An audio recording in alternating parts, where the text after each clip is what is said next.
Okay, Assalamualaikum dan selamat pagi murid-murid. Okay, hari ini cikgu akan mengajar berkaitan dengan apa itu resume. Okay. Kemarin murid-murid dah belajar berkaitan dengan resume. Macam mana kita nak cipta sebuah resume. Okay. Hari ini cikgu akan cuba ajar murid-murid berkaitan dengan fungsi dan kepentingan resume ini. Okay. Jadi perkataan ini disebut resume, iaitu perkataan pinjaman dari bahasa Inggeris. Jadi bila di dalam bahasa Melayu diguna pakai juga, sama juga. Okey. Jadi resume ini membawa maksud medium yang membolehkan majikan atau panel temuduga mengetahui mengenai diri seseorang.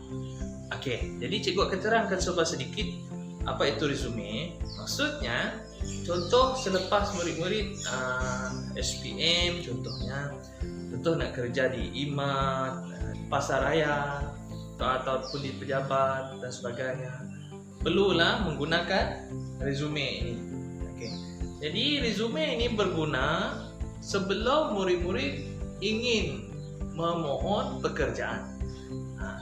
Sebelum bekerja, murid-murid akan ditemuduga terlebih dahulu. Jadi apa yang perlu dibawa dan benda yang dirujuk oleh majikan ialah resume. Boleh? Okey, seterusnya tujuan resume ini ialah bagi membolehkan seseorang layak semasa temuduga. Jadi pastikan resume, sebab tu kemarin pastikan resume murid-murid cantik, kemas, tulisan, ada gambar dan sebagainya. Itu penting. Resume ini ialah satu medium membolehkan majikan ataupun bakal majikan nanti untuk merujuk maklumat-maklumat penting yang terdapat di dalam resume, khususnya maklumat akademik. Contohnya murid-murid ada kelayakan akademik SPM, STPM, contohnya universiti, ijazah dan sebagainya, diploma. Ini kepentingan resume. Selepasan SPM ataupun STPM dan sebagainya, matlamat murid-murid ialah untuk mencari pekerjaan, betul tidak? Okey, jadi resume ini amat penting supaya murid-murid layak dalam temuduga.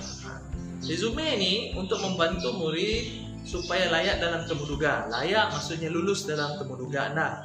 Sebelum murid-murid diterima di dalam satu-satu pekerjaan, jadi ini ialah fasa yang pertama, itu resume. Selepas resume, sekarang ni cikgu akan mengajar berkaitan dengan fasa memohon pekerjaan. Ini merupakan fasa memohon pekerjaan. Fasa yang pertama ialah memohon sesuatu pekerjaan. Memohon sesuatu pekerjaan ini sama ada menerusi borang. Contoh murid-murid nak jadi pegawai polis contohnya. Mungkin ada permohonan secara terbuka untuk menjadi polis bantuan contohnya.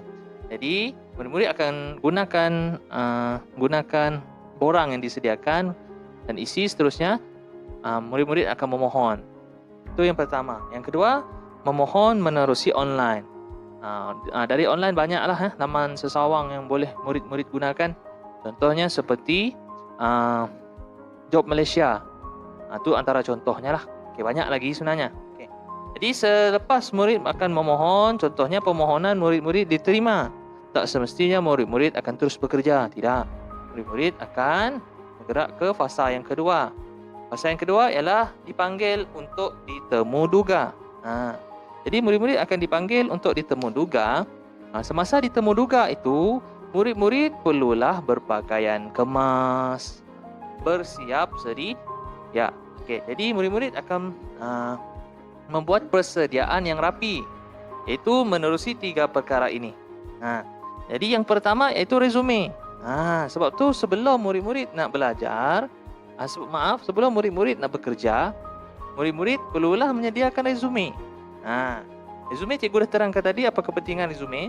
Yang kedua, fail sijil. Contohnya murid-murid dah merupakan lepasan SPM, STPM dan seterusnya, universiti, ijazah dan sebagainya. Sediakan semua file yang berisi sijil-sijil akademik dan sebagainya. Okey, seterusnya ulang kaji berkaitan dengan latar belakang syarikat ataupun majikan anda.